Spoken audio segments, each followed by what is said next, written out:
chamber recognizes the commencement of the 70th session of the General Assembly of the High Imperial Society of Leviathan Sciences in the 49th year of Igperacy. By the grace of the High Imperiad Kervina Ext Imledanad Igperacy, the session is open according to the solid laws of Mantarum and the liquid laws of the deep. I call now upon the Honourable Ray McIltosh to read through the agenda this morning. Thank you, Science Magister Codney. By the grace of the High Imperiad Kirvina Ext Im Ledanad Igperacy, we have a lot to get through today in the following order. The Great Leviathan, never a broken promise, continues disseminating its sacred data ballads with a strong focus on leaving the system. Yes, very disturbing. Will the members please conduct themselves in a manner befitting gentlefolk of Mantarum? We are not outer treaty bumpkins here, are we? Let the man continue, otherwise we'll never get through this. By the grace of the High Imperiad Kervina Ext Im Ledanad Ig Perisy, etc., etc. Thank you, Science Magister Codney. As I was saying, next on the agenda is Flora of the Twisted Moons, Economic Exploitation and Ecological Impact, presented by scientician Salmoni. Next, Improved Taxonomy, space to further classify the various Leviathan dynasties based on factors such as size, relation, temperament, and habitat, presented by research professor Margaret Rockfish. Next, Methodology of Influence, a further delve into control and management strategies for smaller Leviathans and how these can be applied to their larger... Heresy! Heresy! He speaks of true abomination! Do not listen to this man! Who is this? Who let this madman in here? The Great Leviathans see you, Science Magister. They see you, scienticians and math wranglers. They see each and every one of you. Would someone get this activist out of here? Guards?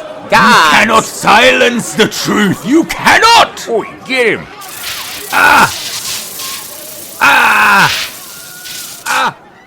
How frustrating. My apologies. Seems like these chambers are more porous than a sea sponge. Captain Errol, we'll need to have a talk about tightening the security detail around here. And can we all get on with the reading of the schedule? I haven't even had breakfast yet.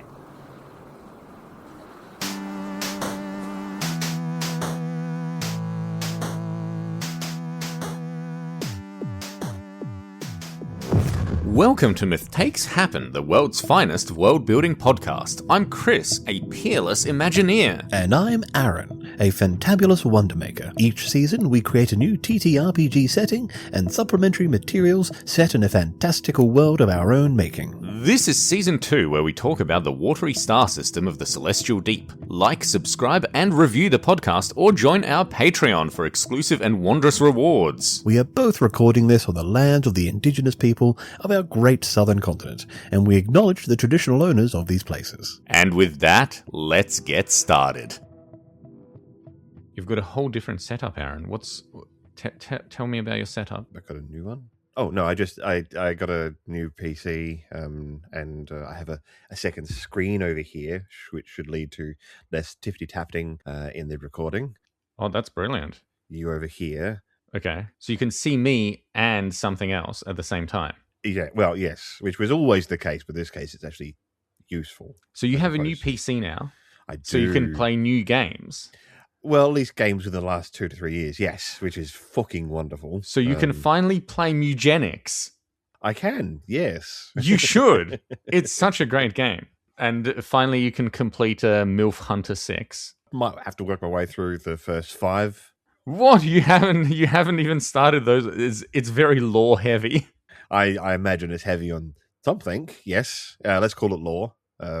Instead, I've been heartbroken by Outlaws, Star Wars Outlaws. I just finished that yesterday, actually. People said it sucks. Is that why you're heartbroken? I thought it looked amazing. When it first came out, people were like, "This is too woke," because there's a woman in it, I think. Yeah, and I did a bit of a dive into it because I was heartbroken to discover that they cancelled the sequels, and it turned out it was basically because a bunch of incels said that the main character was insufficiently sexy, and apparently the initial release required a patch to be a good game, which I A, don't entirely believe, and B, that's every single AAA game for the last quarter century. So yeah, I mean, they bring this stuff out and it is virtually unplayable in some cases, and then they spend a whole bunch of time making it playable. And sometimes there's a good game there. It's such an amazing game. The actual development team said, they're just going to go back to making Tom Clancy's Division number something, and the CEO of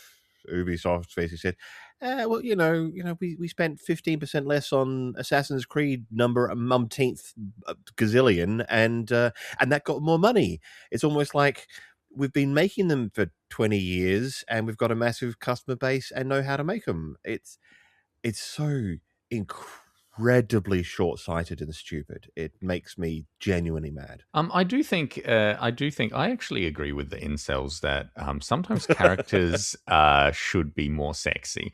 I almost exclusively play Kirby games, and I don't have this problem because Kirby is the perfect shape. He is the height of sexiness. He's a perfectly spherical creature that can put anything in its mouth, which is canonically, according to our culture, the sexiest thing that a thing can do. I was ranting to a friend, and I think I said something along the lines of, I do not know why people feel like a permanent erection while playing a game is necessary. It's not necessary, but it's a nice bonus. Well, but no matter what they think it's not actually their joystick. That's funny. That's the kind of relatable content that our listeners really crave. So, Aaron, it is March, although this episode is going to come out in May, I believe. It may come out in May. So the things that are cool, that are interesting and happening in March. Number one, the invasion of Iran. Finally, the people of Iran have spoken, and they are very happy because they've finally been liberated. And by the Western liberators, as they've always referred to. By the Western liberators. And at long last, they've achieved the thing that they've always wanted, which is to be blown up. And murdered in their schools and homes. Yeah. Especially in the girls' school.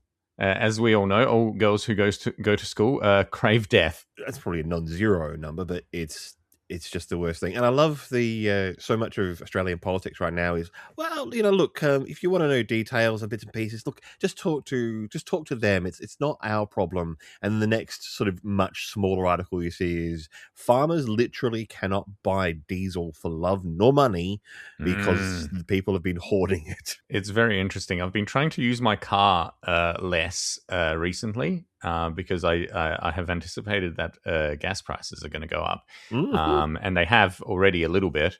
Apparently, they've gone up astronomically in some of those like little towns where like it's hard to get things. But, people live there, I guess. Yeah, people who do things like feed us. I think this will never come up. I think we're sheltered from all the bad things in the world. Here in Australia, nothing can possibly go wrong. We definitely haven't reduced the amount of petrol we make for ourselves, and are a remarkably low take up of non-fuel vehicles. Do we make petrol here?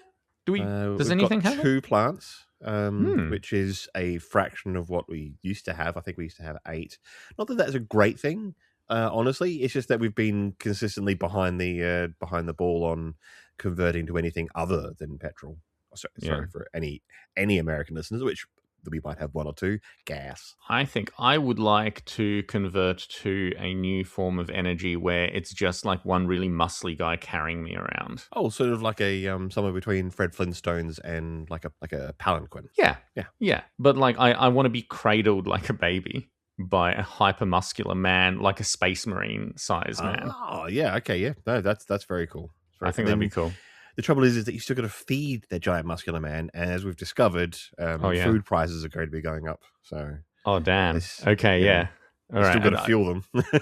I also wanted to make it explicitly clear in this recording that I don't want this man to lactate. Right. Okay. Good. Cool. Right. Yes. Excellent. Fantastic. I think it's time for Ready, Setting, Go. I hope so. Yes. Ready, setting, go.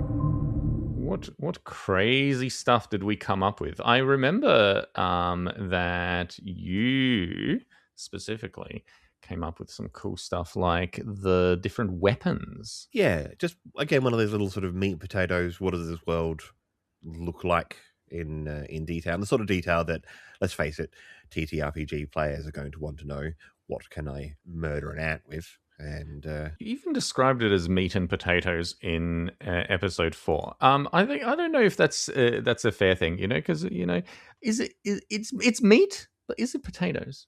yes, I'm going to argue vociferously that it is both the meat and I will expand it to be the root vegetable of your choice. Okay, it is potato actually. So I enjoyed that. I think the thing that sort of got my neurons firing was the Kimber Station and Vishaka. Yeah, that was the really fun stuff, and our first really grumpy Leviathan. Our first really grumpy Leviathan until today, actually, possibly. Oh. Well, let's see. It depends how well this goes. I'll let you know in the next section some of my worries about the things that I've written down for today. Oh, okay. A great deal of why I did that was because of your early work on the relationship between the Mantarum and Never a Broken Promise. I really loved it when you're writing their sort of culture. You talked briefly about their relationship and how I thought that's been one of the things that's really unique about this setting is going to be these individual relationships between cultures and these giant, largely unknowable and definitively inhuman creatures that they've become dependent on. Yeah, because there's definitely something there. And I think in terms of like gaming as well, I feel like a Leviathan is a really great catalyst for an adventure in some fashion. Whether it is like, oh, it stopped giving us Slurbrine, or, oh no, it's doing something that it doesn't usually do, or it's disappeared, or it's like, there's so much that we can do, especially as we don't define exactly what each of them is capable of. Yeah. Also, the acts of kindness are essentially, here is the world's weirdest quest giver. It is a giant moon-sized mythical creature with a giant exclamation mark above its head. It's... Yeah, absolutely. But you invented I always want to call them a cult of the most advanced species and people and culture in the entire Celestial Deep, the Abulex Complex Chemical System Arrangement. Yes, or the Inner Ant Sovereignty, as it is also called. Don't we all have an inner ant sovereign? Yeah, close to my heart. My doctor said it's eventually going to kill me. Oh, okay. Yeah. You got to die of something, I suppose. You might as well die of your inner ants. He said there's ants in my pants, but there shouldn't be. Right, and they've started to migrate into the torso. Yeah, I mean, the problem, this is the problem, Aaron.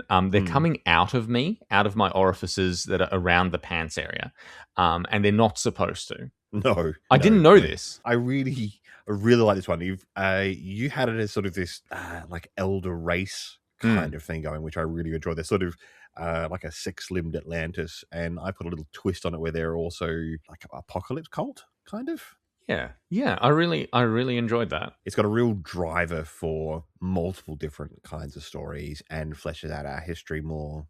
It was I think it's put a lot of detail into the character of what the ants can be like. And since they're our only non-human species, that's kind of important. Yeah, absolutely. And I think this is another thing that you've introduced a setup in which there can be interesting conflict between the ants and the humans that isn't just the humans antagonizing the ants, because now the ants want something. And that is they need something, and that is Slurbrine. How are they going to get it? What's going to happen? They're not going to get it in the same way as humans get it, I'm sure. No. And I actually been giving a little bit of thought to some of those specifics, and I've got the sort of the bare bones for a little bit more about that today. Ants don't even have bones, Aaron. This is ridiculous. You're not You're not an entomologist at all. I'm a little bit of an etymologist. That's very similar. It's just like one letter away, and I'm not really an etymologist either.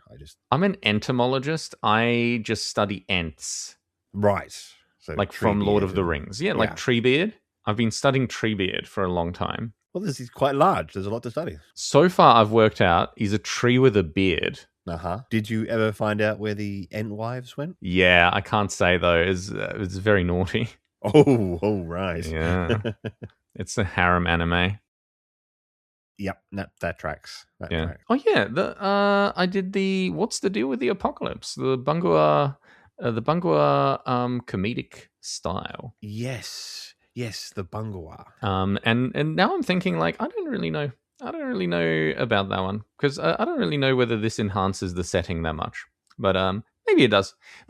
I'm thinking also now like I in terms of world building. There's a lot of details that I like putting into place into things, but I'm not sure if I put too much detail into something that may simply just not come up in a game. Well, I think it genuinely will. I'm sort of going to relate this back to Outlaws a little bit, but it's actually more about Star Wars in general. Oh my God. Thank you for relating this back to Star Wars because I think about Star Wars a lot when writing this stuff. Honestly, straight up, so do I. It's one of the grandest and most enduring settings. So it's definitely worth learning from. What's the card game that exists from Star Wars? Do you remember? No, I actually don't remember. So it's mentioned from the very first one that the second one that the Millennium Falcon was won by Han in a Sabak game. Oh yeah, no, I do remember. Yeah, okay, yeah. I just don't have it in my active memory, I guess. Yeah. But like in the Solo film, we get to see it. Obviously, in a couple of different films now, we get to see it played in a couple of the TV shows, and of course now in the video game, there's a version of Sabak.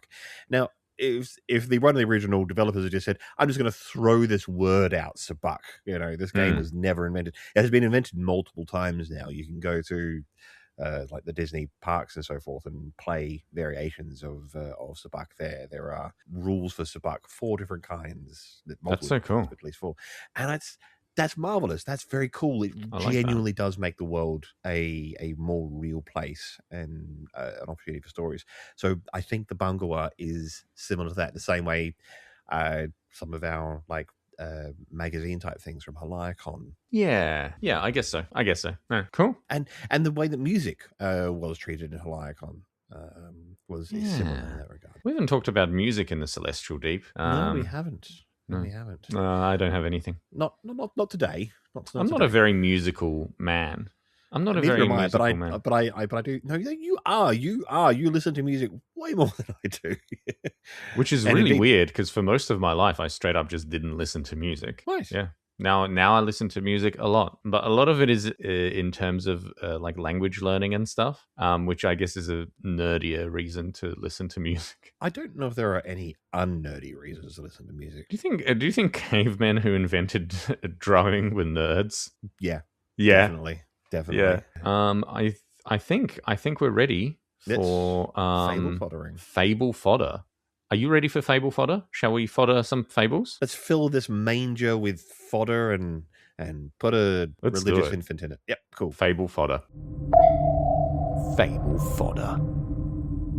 I believe I am going first. So I have 2 parts today, but I don't want to make it seem like I have 2 parts because what I really do have is 1 million parts. So my problem is I had a dream. I woke up and I started writing. I think I'm going to start with the bulky bit first. And it is really bulky and I worry that it is actually too long, maybe too detailed with details that we don't need. But I have written it already and it is here and I have reduced it from its original form already. I don't know about this one, so I would like to see whether this actually works in any way. All right. Okay, this is a very grand and lofty task you've set yourself. I think so. I'm not sure if it works, but let's see. So I call this section the Corward Pact because I came at it from the perspective of what is the Corward Pact? What is this pact? What does it mean? Why did it happen and what led to it? and I think I just went a little bit too far back. So, and I understand the way that I want to make it really clear. I understand the way that time works in the real world, but here I've gone for more kind of high fantasy Star Wars timelines for things. So you will have civilizations that and events that last way longer than they would in the real world. So just to give it that kind of epic, mythic feel, I suppose. But let's see. I feel like I've over-explained it now. Okay, the Corwood Pact. The Celestial Deep is, in the modern era, a deeply interconnected interplanetary community bound together by alliances between the very different societies which inhabit it. The worlds of the Corwood Pact are, on the whole, physically closer to the light and warmth of the luminous void than their outer treaty cousins, but they are tethered to one another by a far more unique and increasingly fragile document, the Never Again Pact. It is the result of a truly dark time in deep history, one removed just far enough from the present that it has moved into the realm of mythology. To understand it, we have to take a brief look at the history of humanity in the Celestial Deep and the various atrocities which produce the relatively cosmopolitan framework we have today. Historians agree on few things, but on the whole find it easiest to divide history into the following 5 eras: dark, dirt, deep, depredation, and dialectic. The Dark Era. The Dark Era is the earliest point that humanity can be said to have existed more or less in its current form. On most already inhabited worlds, this era began with the savage ancestors of modern humanity appearing around the shallow pools of fresh water within planetoids protected from the crushing waters of the deep by the permeable mucosas, forming tribes and getting on with the business of survival. Early humanity was a prey animal for many large and hungry creatures which scuttled about the warren-like interiors of the planets, burrowed through the earth, or inhabited the numberless lakes which formed within those worlds. This is a time period around 30,000 years BME before modern era, a time still being researched and debated by scienticians, historicants, analytists, clericant prognosticators, and sociologists alike. It must be said that few human societies progressed very far in those times, living much as animals do, and often purged entirely by the hungry resource depletion fleets of the inner ant sovereignty. And yet somehow, through circumstances still ill understood, early humanity hung on to life and survived despite the odds. Some chalk it up to the indomitable human spirit, others divine intervention, and others still believe it to be a matter of luck. In fact, the famous philosopher Vaughan Gilbert, after all, said, "When one places a sufficient amount of snails in a sock and swings it about, the survival rate is poor, but rarely zero." This quote has led to the somewhat euphemistic phrase "sufficient enough snails" when describing situations in which throwing great quantities of something at a problem results in an adequate, though less than ideal solution. In any case, humanity survived long enough to enter the Great Dirt Age. The Dirt Age begins at approximately 20,000 BME and is marked by a great expansion of the social structures and environmental engineering of human societies. In this time, the tribes of human worlds formed into more complex units of nation-states, and across all planetoids we begin to see signs of engineering projects to hollow out larger spaces and control the layouts of inner tunnels. This is the time period when farming takes off, with vast caves turned into terraced environments for grain fungus and countless varieties of nutritious molds. The practice of saprophytic fruit farming in the decaying corpses of animals which had accidentally breached the planet's mucosa also started in this age. It is in this age that people start looking beyond their own world at the astronomical and constantly moving environments outside of the planetoids. It is when the first myths about the Great Leviathans begin, when messages from the Outlier Stations reach receptive minds, and when the face stealer myths originate, though they do peter out towards the end of this period. Before long, humanity ventures forth. The Deep Epoch. The Deep Epoch is the first time period of the past that has any parallels with the modern age, and begins around 10,000 BME. Mantarum exists as a loose coalition of nation-states, always on the brink of war, called the Mantaraga Alliance. The Orcadians have already formed a united planetary culture culminating in the Karodiak simplicity. Of course, the grandfather cultures represented by these entities are mere nation-building fictions used by modern-day nationalists to present some kind of unbroken line of civilization. In truth, the peoples, languages, and practices of these places would appear quite alien to any current observer. Though humans have always ventured into the waters of the deep, even in the Dark Era, the Deep Epoch is marked by obsessive shipbuilding and an explosion of deep-faring technology. The first wooden submersibles capable of venturing farther than the surface of the planet appear in this time frame, supported by great fungal bladders which provide air and pressure for those early vessels. The mucosa itself is studied in this enlightened age and used to seal the spaces inside ships from the deep. It is a time of great discovery and incredible peril. Things are about to get worse. The Depredation Times. The Depredation Times, sometimes known as the Muntarum Age of Aggression, are the first chapter of what can be thought of as the near pre-modern era, starting around 5000 BME. It is at the beginning of this age that the first data ballad is interpreted by the Drobgonian Heavenly Society, and it is toward the end of this age, around 500 BME, that Slurbrine's potential as a fuel source is discovered. In this period, Muntarum emerges from centuries of warring states with the newly installed High Imperiad system, as well as a swell of new technologies, including the enormous slow ships with which it explores its nearby moons and planetoids. The High Imperiads of the era were unsurprised to find humanity clinging to so many barren-seeming rocks, as it had been in contact with several human cultures for at least a century by this point. It was this communication, many speculate, which brought the constant conflicts of the Muntaraga peoples to an end and united them, bound by a common calling: the liberation of these barbarian cultures. What followed was centuries upon centuries of colonial invasions, near genocides, and brutal suppressions, as the King's World sought to bring all worlds of the core into compliance. A great empire swept across the worlds in their slow ships, bringing the callous rule of the High Imperiads to ever more distant places.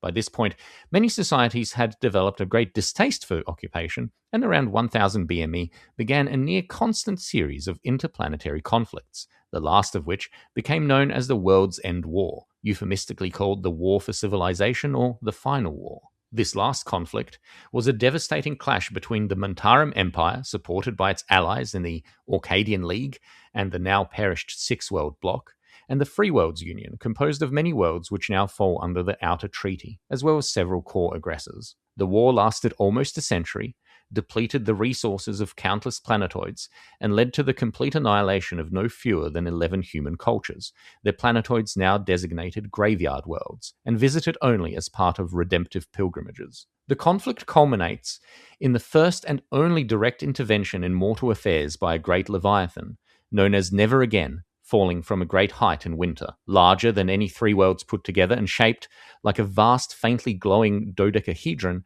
The Leviathan had been warning humanity to halt its aggression. The data ballads, though still a developing technology, had been fairly clear. For almost 25 years, Never Again had been imploring the High Imperiads and their allies to end their war, and at long last, it must have tired of waiting, because it appeared above Muntarum and did two things. First, it blocked out the luminous void with its enormous form, and second, it somehow disabled every weapon in the celestial deep more complex than the knife. And then it waited. Within 4 weeks, the World's End War was over, and the new age had begun. The Dialectic Age. The Dialectic Age begins the modern era, and the Corwood Pact is signed. The pact itself is between the Corwood worlds, Muntarum, Orcadia Prime, Galave, Dwaynort, and Verbuto, as well as Old Githia and the fledgling Moon Alliance, and several others, and the Great Leviathan, Never Again, falling from a great height in winter.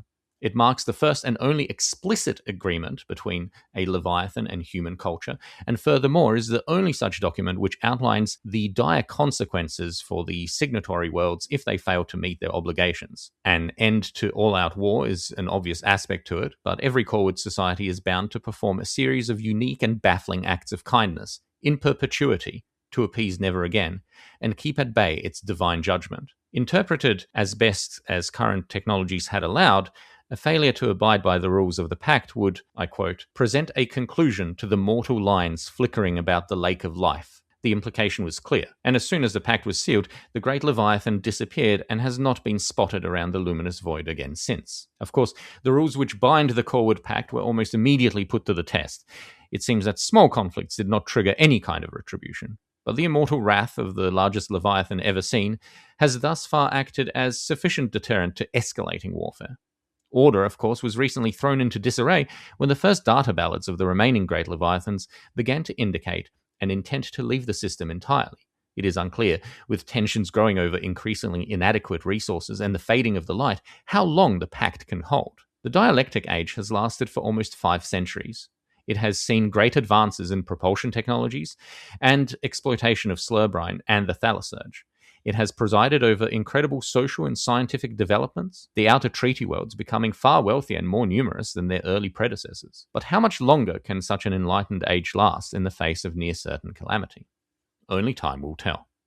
I am delighted because we have managed to once again write different things about the same sort of subject. Now, I haven't done a grand history, but I have got a section on a piece of history. So we've definitely got some clashes. So we're going to have an interesting World War words again, rather than the terrifically boring ones we normally do. Yeah, I hate our boring ones. We should, for our listeners, I think this one, just as a treat, we should have a good one. Yeah.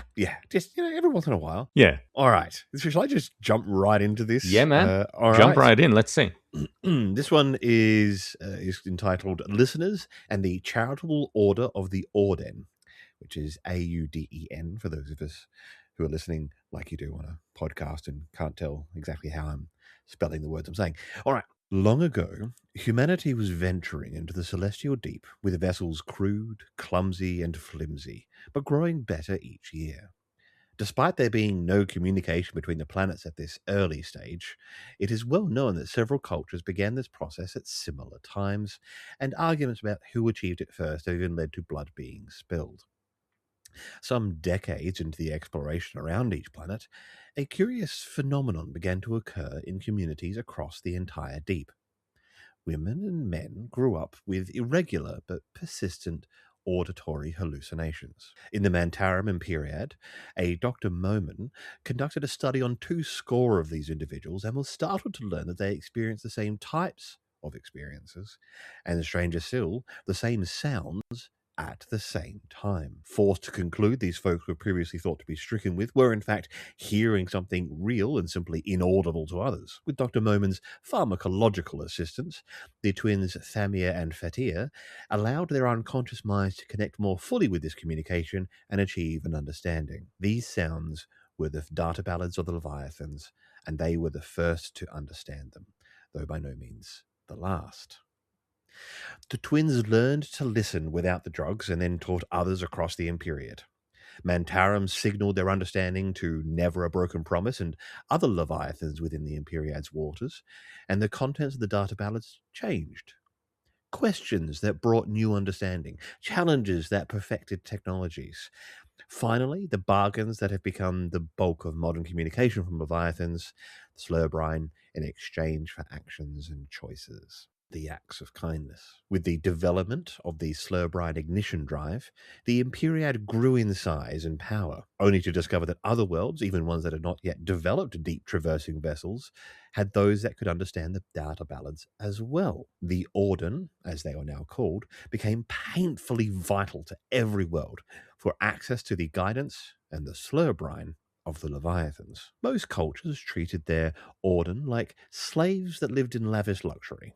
Too important to be allowed their freedom, yet pampered to ensure their compliance. The few instances of cruel treatment tended to end poorly for everyone involved. The Mantarum Imperiad was a master of the gilded cage, yet it was amongst their Auden that the revolution came. When their requests for more autonomy were ignored, many of the Mantarum Auden engaged in what the history books would call the Cruel Axe Conspiracy, crippling the Imperiad and damaging the relationship with half a dozen Leviathans for many years to come. The Charitable Order of the Auden was founded and headquarters on Arcadia Prime and sought to bring as many Auden into its ranks as possible. Only a generation later, perhaps in response to the Cruel Axe Conspiracy, the Leviathans seemed to guide humanity to a new breakthrough. The Ordelon, an apparatus of bell-shaped metals, slurbrine-soaked fishbone, with clicking and ticking clockwork that could be attuned to hear a certain data ballad and express it in words. It lacks the intuitive and deeper understanding of an Auden's analysis, but can be used by anyone. Well, anyone that can afford it. The Ordelon could have brought about the irrelevancy of the Auden and the dissolution of the nascent order, but instead they became the purveyors of the Ordelon, teaching people how to use it properly, offering their services as a premier or premium way of understanding certain messages. While their influence waned a little, the ongoing threat caused by their sheer necessity disappeared almost entirely, and that is how things stand today. Why the Auden began to appear amongst humanity all at once is unknown, though speculation is rife, fueled by paranoia, scientific curiosity, and the deep-wide nature of the phenomena. It is interesting to the more scientifically rigorous of those that investigate the phenomena that whilst there are as many as one Auden in every 100,000 humans when they first began to appear, these days it seems to have steadied at something closer to 1 in 500,000. Just what role did the Leviathans have in this? That is very cool. I'm not actually sure that brings up that many things to clash over. I think, we're working with this kind of a deep time idea anyway, so. I very carefully, when I was writing this piece, didn't put years, like specific years and so forth. I was going to go for eras. So yes, there's not a great deal of clashes, although there's a little bit in the sort of the timeline of like vessels and Leviathan contact and so forth. Yeah. So this is more about, we're going to have discussion about like, where do these slot in? Where does it slot in? Yeah, like I did write in this one that the first starter ballad was interpreted by the Drobgonians. But then again, when I was writing about Drobgo in the first place, I wrote that it's a vassal state of Mantarum anyway. So yes, I did to say in the Mantarum Imperium. I did not say necessarily on Mantarum. That's right. Yeah. As you're talking about your history specifically about just now, I was thinking, maybe this is the slow ships have created a very strange kind of empire, one that's very disparate, given that you're months I'd say so. Between communication. I'd say so. No, I love that a lot. And I think the way that this brings the human element to like the purely technological solutions of like the relay stations and things, is very, very cool. Yeah. And that question at the end, like what role did the Leviathans have in this whole thing? Yeah. One of the powerful things about this one is I think that Leviathans have been guiding humanity to some degree. They don't just like go, so here's a technology, go do it. But they, as I say, the idea is they do this thing. This is a challenge. And the only way to succeed at that challenge is to develop a type of technology. They've been, what happens when the guardians and guides of humanity bugger off because the light's going out? Exactly. Is that even what's happening? We'll find out. Maybe you can't understand these moon-sized minds. Yeah, that's right. No, I like that. I like that a lot. Also, and this is just a thought, but what if Audens can do more than just hear the data bells? Although that alone is pretty cool and therefore a potential player choice. And are they related to Surge Sayers? Yes, this is in fact where the first idea came from. Brilliant. Yeah. No. I like that we can have like a variety of like weird, semi-psychic, semi-magical guys running around here. Maybe they're related, maybe they're not. What are they capable of? Why are they not a bigger deal? Like, well, I know the Audens obviously are quite a big deal, but less so now. Somewhat deliberately, because it's their sheer necessity calls them great pain. You've got another chonker bit. I do have another bit. It's about the Outlier Stations, and I want to make it clear that this is what I'm writing about now is not explicitly canon. This is what the people I'm writing about, these are their interpretations of it, right? So unreliable narrator beware. Somewhat, yeah. This section is called Voices in the Dark. The Synod of Marinographers is perhaps not the most well-known organization in the celestial deep, but it is one which will likely soon be on everyone's lips.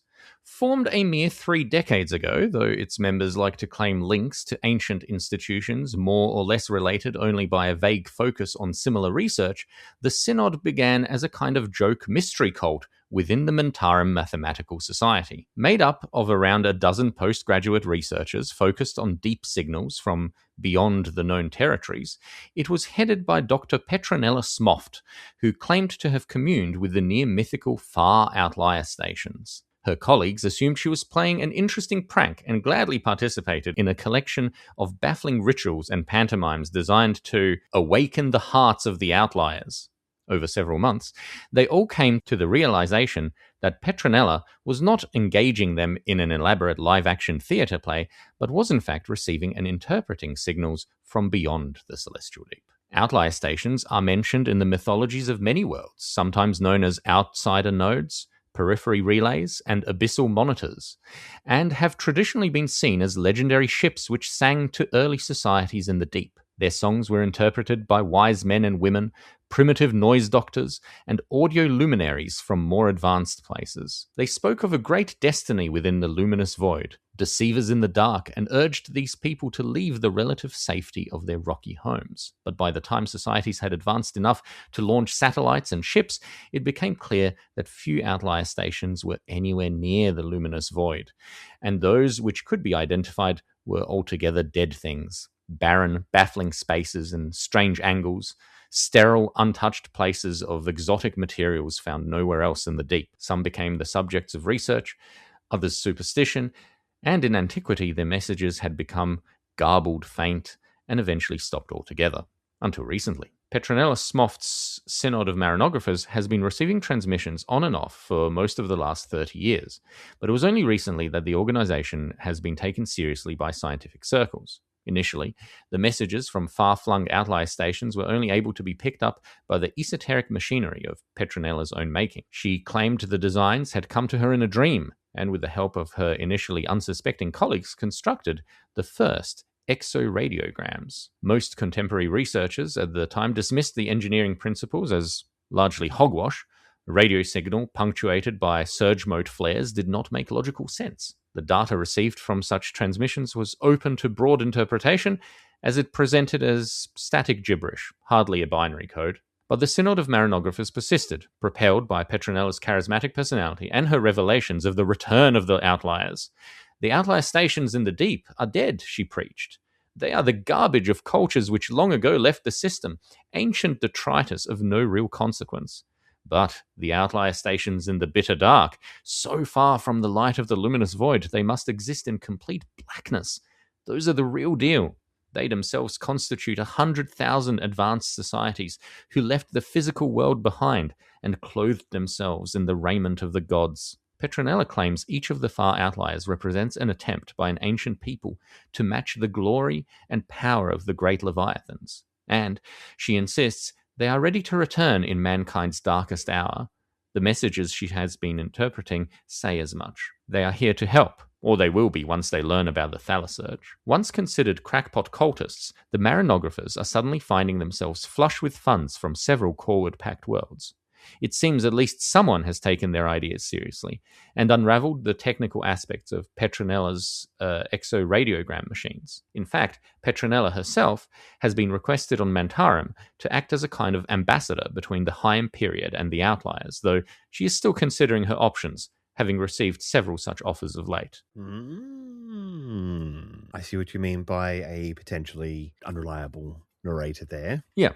There's a lot of interesting bits and pieces in there. I think it's as much an interesting examination of the culture of the Mantarum and the Corwood packs as it is anything to actually true about the outlier stations. Absolutely, yeah. And I think especially the angle I came at it from was it's the end times. There are lots of weird and interesting cults forming, everyone having new ideas, things like that. Maybe something is coming through. Maybe, she is receiving messages. Maybe she's not. Or maybe the messages that she's receiving are being misinterpreted. Maybe the way that she's interpreting them is for Do you think this is just a question, and maybe I should save this for the World War Words. Actually, I'm going to pose it now. Okay. We'll talk about it in World War Words. Do you think modern Celestial Deep radios are different versions of the Orderlon? Yeah. I think they should be. Yeah. Okay. I think that sort of fits together, right? Yeah, I think so. And so perhaps and the radio is not actually radio in the way that we understand it here in the really real world. Yeah. Cool. But yeah, we'll discuss that further perhaps in... I just like the word radio. Oh, no, absolutely. And we should use it because it's instantly understandable. All right. No. And besides, if it is like the Orderlon, then what you receive is not just going to be your traditional, radio wave energy signals. That's right. It'll be like also thoughts, feelings, intent, all kinds of stuff. All right. Well, I've got a real odd one. Okay. I wanted to talk about the shape of the deep to some degree. Oh, I like that. Okay. And also I wanted to talk about like what it was like to just be in the water of the deep in various places. And I also kind of wanted to talk about a religion idea, and then it all just kind of came out, but in a in-character narrative. So you like your in-character narrative. Actually, I have an in-character one for next episode. Ooh, how exciting! So I'm going to do this piece, but because it is also in-character narrative, does mean that again we can unreliable narrator it if we wish to. But yes, it's a lot of different ideas all kind of just jammed together. So good luck with that. I mean, look. Here's the thing. We also are unreliable narrators at this point, because in this stage of world building, what we're essentially doing is we're throwing a bunch of ideas at the wall. Now, some things from like episode 1 or episode 2 have already changed because whatever we're doing now with it is simply better or suits our purposes more. So it's certainly more detailed and more interconnected. That's kind of how it works. Yeah. Cool. All right. This is the Enbrightened and Celisography. Welcome, bright blessings upon you all. I am delighted to see so many new young folk here at the Young Sparks Assembly. Because there are so many of you, I'm going to talk about some of the fundamentals of the original Enbrightened Brethren and encourage those of you who have been coming for a while now to help them answer any questions they might have. Except you, Jimothy, you know why. First, a quiz. It's okay. It's an easy one. It only has just one question. How many of you are or have ever been afraid of the dark? Oh, is that so? Well, let me tell you a little secret. Everyone is at least a little afraid of the dark. And there's an excellent reason for this as well. For you see, we are all drawn to the light and revile the dark because light is what we are made of. Well, not our body, but our souls. Our souls are made of light. But how do we know this to be true? It's all because of an amazing woman by the name of Xhosa. She lived long ago and was losing her sight to an encroaching darkness. This was in the earliest days of humanity and them venturing into the celestial deep, and whilst she could still make the journey to the surface, Xhosa would climb through the slur plain with just an air hose back into the cavern and a rope to keep her from floating away. She would simply float in the deep and stare into the luminous void, for even as her vision failed, she could always see the light. And one day, two marvelous things happened that have not occurred since. The darkness that was stealing away Xhosa's sight was replaced by an all-consuming, brilliant, perfect light. And secondly, the luminous void spoke to her. It spoke with a voice of a warm, encouraging, and inspiring parent, and it told... What? It's not... The luminous void isn't a mummy or a daddy, Jimothy. It's just like a parent. Where was I? Yes. The luminous void explained its gift to us, that our souls are fragments of the void light, gifted to us when we are born and we first open our eyes, for it is in the eyes where light resides. That all the fruits of the deep and the life within our planets that provide for us are further examples of its magnificence and blessing. Xhosa would return to the deep many times, recording what the luminous void told her each time she did. And when next you come to an assembly, you will hear me repeat some of her words and her wisdom. But not today. Today, let me show you something exciting. Has anyone seen a thalassarary before? Yes, Jimothy, I know you have. I was asking the new members. Now, what it looks like is a little strange, yes, with all these rings and little lights. But truly, this is a marvel, although admittedly this is an out-of-date representation and a little cranky. But it represents all the worlds of the celestial deep. See here in the center of this shining bulb? That is the luminous void, only a little bit smaller. Now, here, closest to the void, is Mantarum. bathed in the light more than any other world, truly the most blessed place in the deep. Here we have the Imperiad worlds like Crustamore, Mizum, Drobgo, and Talaput. This cluster of lights here is Orcadia Prime, Little Orcady, and the Orcades. Dewey Nort is opposite Dewey Thou, and right at the edge of the core world waters are Galave, Schustan, and the Pelagroves. I can only begin to name them all, there are so many. Now, if you ever find yourself, like Shosa, out in these bright, blessed waters, you will find them pleasantly cool, sparkling with light, and filled with colourful life of infinite variety. The water will press on you just like a gentle hug as the light of the void surrounds you. Now, past this ring, we come to the waters of the outer treaty worlds. Far from the blessings of the void, you will find the hard-scrabble worlds of Collywab, Orago, Tamsin's Luck, Visheka, Sasuk, and more. The waters here are cold, and they will clamp around you hard. Life is scarcer here, and meaner too. Beyond that are the dim and icy waters where only pirates, murderers, monsters, and the benighted blights of the Outlier Stations dwell. These waters are inimical to life, and inimical means like the enemy or something, Jimothy. And could you please keep all your inane questions for the end of the sermon and for someone else entirely? Perhaps some of you have overheard the adults whispering in fearful tones about the light of the luminous void growing dimmer each year. I want to reassure you that this is not because it loves us less or is failing its creations in any way. No, sadly it is the reverse that is true, that the darkness that grows in the souls of men and women that draws the light and vitality away from our blessed void. It is my hope that some of you will feel that bright blessing and will choose to take that light out into the dark places, into the outer treaty worlds, or into the souls closest to you. One final warning before we close out this pleasant evening with a song. Never try to Enbrighten an ant. Their souls are as dark, cold, and pitiless as their eyes. If there was ever a being that personified the bitter dark, it is the ant. I don't like this anti-ant propaganda. Anti-ant? Anti-ant? That was really good, man.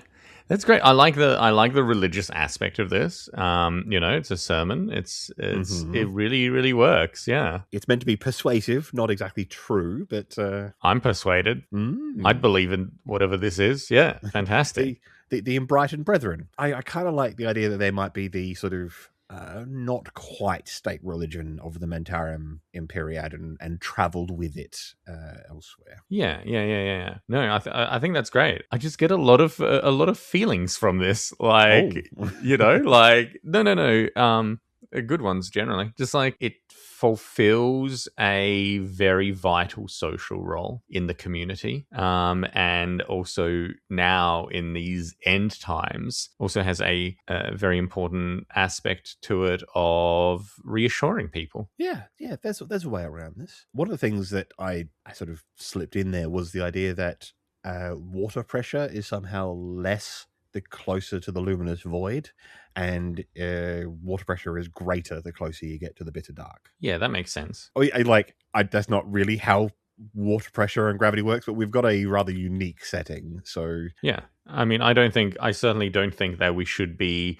bound by physics, considering that we have a solar system that's underwater. Yes, exactly. That, like, how does that work? I mean, like, is it like space and it's essentially without gravity, in which case that's where the pressure comes from. So that's right. Yeah. No, I like that a lot. I think that gives a cool fantasy physics to the whole thing. And it means that there's this idea that you've got to build stronger vessels if you want to travel out to the bitter dark. Yeah, 100%. Yeah, and perhaps why people haven't ventured just further and further and further, because like they can't. And it's another reason why the core worlds just have got a real advantage on those who evolved in the outer treaty planets. You can go out into the waters with significantly more ease in the core worlds than you can in any of their planets. Yeah. 100%. Oh, I like that a lot, man. Thank you for that. Thank you for sharing that. So I think, is that it? That's it. I mean, we just had two. Each of us had two big chunky bits. Then I guess it is time for us to share our words with one another and do some little bit of work. World War words, right? Yeah. Okay, let us leave for World War words. World War War Words. We are back from World War Words to engage in World War Words. We are back to World War Words. Yes, that's right. Yes. We've been away doing our strategic preparations, marshalling our word troops and idea artillery. Idea artillery. I like that a lot. All right. Who goes first? I think I go first since I went first. Is that how it works? Absolutely. That's right. Okay. I think so. So I was really delighted by your listeners and the Charitable Order of the Auden. I was also very interested in the Cruel Acts conspiracy. And I wanted to sort of push it a little more. I sort of added in a little bit here, and I wonder if this works for you. So let's have a look. Listen, I Auden you. You Auden me, thank you. One aspect ill understood by outsiders is the Auden's ability to communicate with one another over great distances. It is unclear how the communication manifests, for although it is based on sounds, they are not sounds a human would recognize as speech. There is an element of emotional interpretation to it, much like in deciphering the data ballads of the Great Leviathans. Nevertheless, it does mean that all Audens possess the ability to transfer information from one individual to all. For it is not a one-to-one transfer.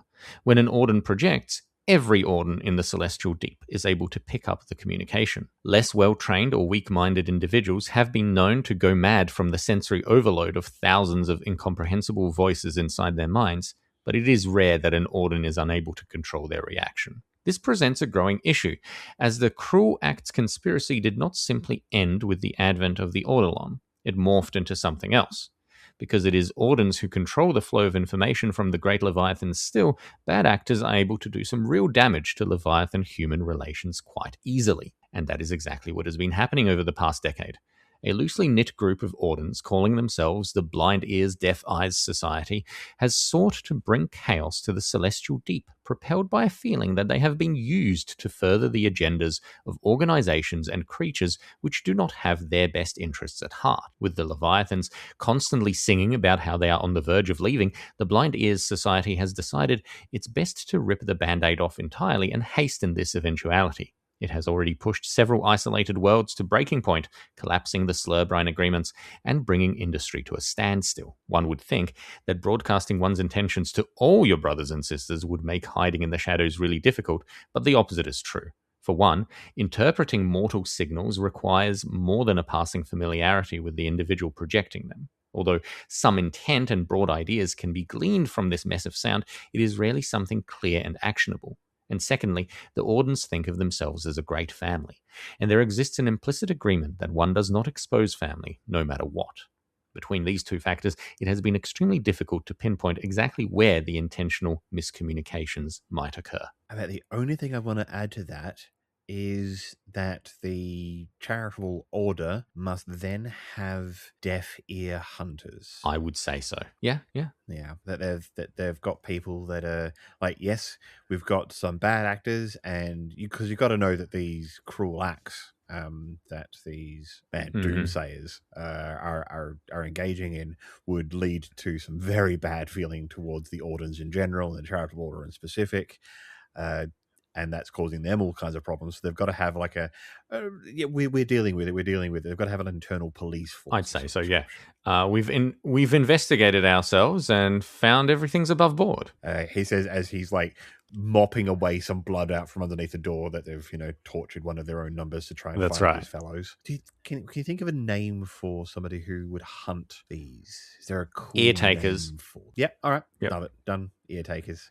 And they do actually. Do you think they've got a? I think that would be I think that would actually be a punishment, because I think what happens is that they don't jail them. They don't actually kill them. I think because they have such high regard for each other. I think they would mark them as having done something terrible and actually literally take off their ears so that other Audens know, and they would try to reform them. Yep.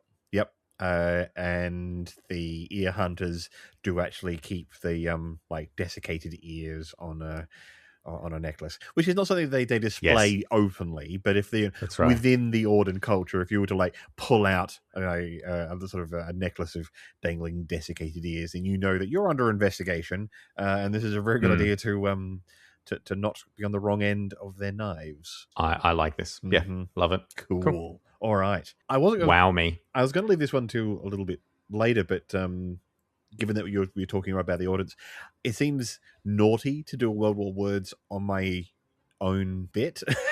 It's very naughty. You can't do that. That's illegal. Okay, straight to jail, yes, Aaron. Yes, war crime. This is a war crime. But it does tick in with your stuff, so I promise it's fine. Okay. One just small bit.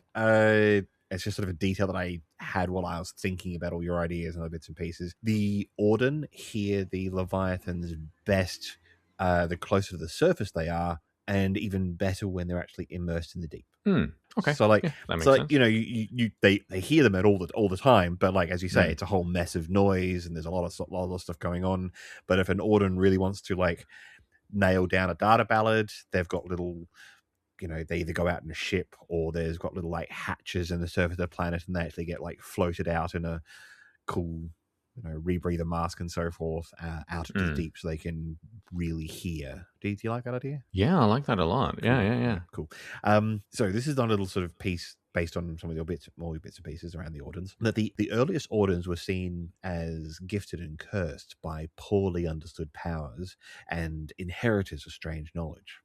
The earliest term for them is noise doctor, something that you brought up in one of your pieces. And there are those that have continued in their ancient noise doctor practices through the age, especially in the outer treaty planets.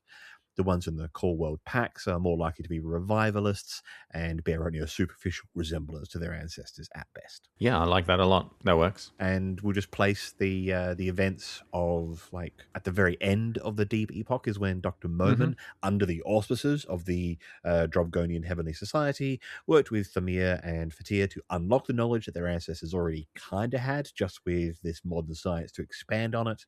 And it is that act that actually marks the end of the Deep Epoch and the beginning of the depredation times, even though the actual depredation itself is still sort of in the future. But historians go like, well, that's the crucial turning point. Love it, man. Yeah, love it. Like I said, it's technically sort of on my stuff, but it's all related to your stuff. Yeah, it works. War crime past. You did it. What you got? So this is my second and last bit. I liked everything that you did there about the Enbrightened and celestography. That was really good. I sort of went in a different direction. You mentioned some worlds there that we haven't looked at before. So I thought that I would just talk about the world of Mizm. Oh, awesome. Mizm is a small world with a big secret. Though nominally an Imperiad world, it is the closest planetoid to the Abulex complex chemical arrangement, and as such has largely been left to its own devices for fear of invasion. It has always been under a kind of quarantine due to its proximity to that place. Though, much as on Drobgo, it is run by a reduced High Imperiad government, a local reflection of the hierarchy imposed on Mantarum, in practice the Mizmians have always done things a little differently. Their relationship with the Great Leviathan, never mind, I will stay, has always been rather patchy, as the acts of kindness required by the great creature often brought Mizm into brief conflict with the ants. But recently things have changed. Slurbrine has flowed freely in recent years, and the Low Imperiad representative, the head of government, has nothing but success stories to broadcast to Mantarum. This is because the current Low Imperiad of Mizm is an ant. Through a secret voting process conducted by the local bureaucracy, Mizm has enacted a new act of kindness requested by Nevermind, I Will Stay, to install an ant as a leader in exchange for almost infinite quantities of Slurbrine. The ant is named Pungent Balionex Pungent Illigex in its tongue, and Ant Leader Prime in the language of Mizm. This presents problems. It does. And once again, I am delighted by the strange wavelength that we tend to find ourselves on, although that won't come up until myth information. Oh, very interesting. Because I believe one of our myth informations was that a Corward Pact world installed an ant as a leader. I don't know if it was the first one or the second one. Yeah, that sounds about right. And then I was like, hey, this one. Yeah. Cool. Mizm. I wanted to throw a bunch of cool planet names because you've done a lot of work, but we've got to have a lot of planets. I also like Mism. It's just such a nice name. Thank you. All right, wow me. Okay. I'm going to say that every time. I want to be wowed. All right. Small little piece. Some historians and sociologists argue that there ought to be a sixth age between the dirt and the deep, tentatively titled the masking millennia. This is the period where the wearing of masks went from a growing peculiarity to a culture-wide phenomenon on many disparate worlds and ushered in the first large-scale civilizations as the faceless were less of an issue. This is a controversial position as this interstitial period started much earlier in some places than it did in others, and mask wearing was already a long-established practice by this point. The prospective dates are also extraordinarily Mandarum-centric, and so you see the most pushback from institutions that have long resented the Imperiad's arrogance. Yeah, I like it a lot. It works for me. But I do have to push back. This age does not start with a D like all the other ages. So one of the many reasons it's so controversial. That's why it's so controversial. I wasn't sure what else to call it. I mean, like deep fake. The deep fake age, yes. No, this works. I like it a lot. Yeah. It's probably only will exist in one of those little call out boxes in the PDF, but I wanted to add to it. Brilliant. I do have another little an expanded bit on your on Dr. Petronella Smoft. Okay, yeah, give it to me. Dr. Petronella Smoft is a liar, but only a little bit. Actually, on the whole, she's probably more honest than most. In fact, for many, would have hid their revelations for fear of derision and mockery, but she has lied about one thing for a very long time. She is an Auden. Her family, the Smofts, have long distrusted the Charitable Order of the Auden, ascribing belief to many of the conspiracies that swirl around the aged organization. So a young Petronella concealed her nature from all. Still, she heard the data ballads of the Leviathans as well and as consistently as any other Auden, and that always gave her an odd, abstracted air that adds to her air of mystery. Then, as though the suppression of her nature somehow caused it to change or evolve, Dr. Petronella began to hear a different set of signals from the Outlier Stations. These are what inspired the esoteric machines that she's been constructing, and in truth, they are more aids to her extraordinary abilities than mere receivers. The layered mystery cult nature of the Synod is set up to reveal those that also have the capacity to hear the Outlier Station signals, exposing not only other hidden Audens, but those that never even knew that they were an Auden, deaf to the data ballads until the Outlier Station signals were properly heard, having the reverse of Dr. Petronella's experience. Is this an evolution of the Auden, or has the good doctor uncovered something the Leviathans have been trying to suppress for generations? Why would they lie to us, Aaron? Why would the Leviathans who love us lie to us? Yeah. It doesn't make sense. No. No. Yeah, that's great. Yeah, it works. It really slots in really well with all our other stuff, for sure. It does. And I'm 100%. absurdly pleased with extraordinary abilities. I almost lost my shit at that. That's great. He did actually had to mute. He did mute his microphone, or you would have heard him. Yeah, I try to mute my microphone every time you're talking for longer bits, as less of my breathing. Okay, I think that was World War words. I think that was World War words. We need to get into myth information. Yeah, and we got to move on because we've been recording for a long time. Too long, some would say. Myth information. Let's go with myth information. I went first, so I assume I will also go first now, I think. For sure. So there are 3 myth informations. Yep, I'm ready. Okay. These are two lies, one truth. You decide which is the one truth that is canon until we decide to change it. Yep, until we fire for our setting. That's it. Okay, the first myth information is the premier sport of the Corward-packed worlds is drown bear racing.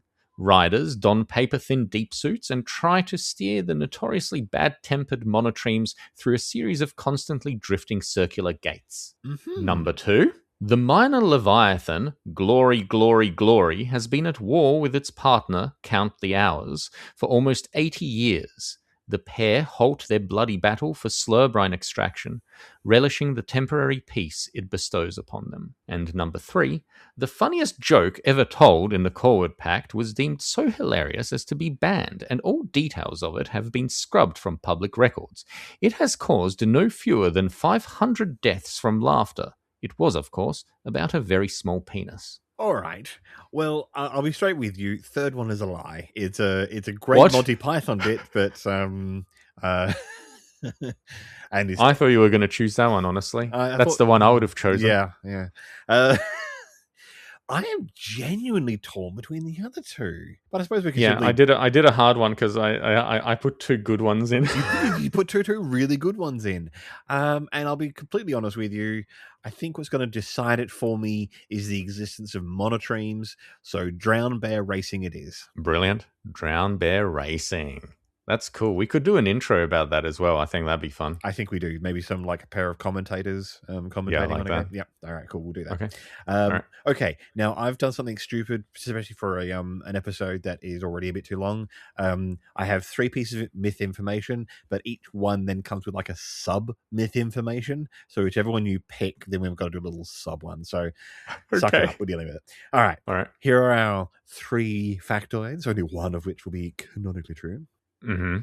The first marriage between an ant and a human has occurred and stirred passionate responses for and against it. Mm-hmm. Number 2, the wildly popular pulp novel in the smutty romances drama genre has been published that involves a steamy relationship between an ant and a human. It has been condemned and decried by most authorities and banned by several governments and religions, but has also improved the average person's opinion of ants. Mm-hmm. Number 3, there is a high-class club on a wealthy planet that has begun serving ant to its members, and it is having some strange side effects. Serving ant? Do you mean as a food? Yes. Or like as? Oh, I see. Okay. Okay. I see a pattern here. Yes, it's a very ant-centric one. And indeed, they're all sort of themed about the humans and ants getting together, sometimes in lovely ways, sometimes in cannibalistic ways, although it's not really cannibalism. I'm going to say number 2, the smutty romance novel. Yes. For a couple reasons, and I'll outline them now. Please. I think it's already clear that humans do eat ants, at least the less intelligent ones. So I think that's fine. I really did want to make it clear it was the sapien ones. I should have made that clear. Damn it. Okay. But that's okay. That's okay. Nevertheless, I think... Well, that's a great name for a Leviathan. Sorry, go on. And the first one seems like a big leap, whereas the second one seems like the kind of like a social justice mid-step that I think we would need for acceptance of these kinds of clearly perverse relationships. Like a low and period ant ruler, that sort of thing. That's all right. Yeah. Well, I do have a third a sub myth information. Okay, give me the sub. Wait, no, yeah, hold on. Yeah, give me that one. However, this is the one that I require a little bit of your assistance. So we need to name this smutty popular pulp novel, obviously. So I've got 3 options, but one of them is I need your advice, because when it comes to smutty ant human novels, I thought I wanted to give you your input. So the options that I have are A Hive of Flowers and Fury and Mandible and Musk. Oh, I like that. Or do you have an idea for a smutty ant human romance book? Legend of Ant Fucker General. Well, you're the one picking, so which one of these is truth, and which ones are mere knockoffs? No, Jesus, no, it's not gonna be the one that I did. It's gonna be Mandible and Musk. I think that's probably the classiest. Right. Yeah, this sounds like something. But Mandible and Musk, Legend of Ant Fucker General. That's the series name. All right. That's the series name, yeah. Okay, yep. Okay. Nope, love done. it. Brilliant. But you know what that means, Aaron? This means that we've done it. We have. That we've bloody done it again. We've done the thing. Honestly, I'm sorry. Jumping to conclusions. Hey, we jumped to conclusions. Neat. Jumping to conclusions. Your timeline is such a wondrous tool. It's something that I genuinely wish we'd done for Halicon. We talked about it a couple of times and never actually did it. That's right. But just even in you this, like that? I was genuinely worried that it was like too much. No, it's you did it in broad strokes. You've given a very introductory section of a history textbook look. So there's so much to explore in there, but it does now give us something to pin things around. I was excited as you were going through it. I'm like, oh, this is so cool with my Auden idea. I can now I can put this there, and then being able to make that little moment that I came up with as the turnover point between one epoch and the next. Thank you. I appreciate that. I really appreciated your addition of Audens, because now we've got another thing that is like a Surge Sayer, but not quite a Surge Sayer. And we can, I think, combine and also like add more special people that are interesting in some way. Yeah. And make for some fun player options as well. Yeah, absolutely. And we as the other fun thing is like your voices in the dark suddenly worked really well with my Auden thing, like really, really well. And also expand more of the mystery around the Outlier Stations, which I still have too many ideas. Yeah, me too. And I think it's also like, much like our Leviathans can be anything, Outlier Stations can also be anything. So we've really created a really good setup in terms of setting building for not just like narratives, but also for gaming potential, that we are able to start with any idea and then fit it into one of these paradigms. I was spending a lot of time in the last half a week or so working on this episode, and the two things that really struck me that couldn't really fit into our episodes, but struck me that anyone playing in the Celestial Deep will have two tropes, not tropes, what I'm looking for, in Dungeons and Dragons, the generic game is you go into a dungeon and there are a series of 20 foot by 20 foot rooms with a monster in them, right? Yes. So the version of that for the Celestial Deep would be you're doing acts of kindness for a Leviathan, employed by a government or a group, whatever. And the second one would be you go to a Outlier Station and explore it and its mysteries. Yeah, I think that works really well. And both of those are sort of classic ideas, but with a big, cool twist on them, and they drive a campaign forward in a cool way. Yeah, I think so. And I really want to play in both of our settings, to be honest. Yes. I think these these are both very appealing. I'm getting to GM in Halicon, and we had our first session, and it was an absolute blast. And I received probably the nicest compliment I could have received, in that the players all said, who are all long-time D&D players, that yeah, this was D&D, but it didn't feel like normal D&D. It felt like Halicon D&D, and I confess I blushed. Is that the nicest compliment you've ever received? No, but the nicest one I could have received in that moment. Ah, okay. Fair enough. I was thinking a woman once told me I had a nice penis. And I thought, that's a really nice compliment. Probably not while GMing. Not good at all. That means I'm definitely doing something terribly wrong. Well, no, I mean, it's nice. I mean, we were hoping to roll some dice, but I mean, anyway. Mad Devil and Musk, Legend of Ant fucking General. I'm just... That's it, man. That's it. We're over 2 hours now, so I think it's time. We're done. Thank you all for joining us. Please do check below for links to the PDF, links to my website if you want to GM down here in South Australia. And of course to our Patreon. Please come and join our Patreon. You get these episodes slightly earlier than the unwashed masses, which is what you want. And also you get to help us be creative and feel like all this time and effort that we're spending on this is not in vain, that we're not simply screaming into the luminous void like two idiots, and that we are doing something worthwhile. We're going to keep on doing it anyway, whether you give us money or not, but we would really appreciate some money. We don't even require you to watch. Yeah, absolutely. Yeah. Brilliant. It's done. Goodbye.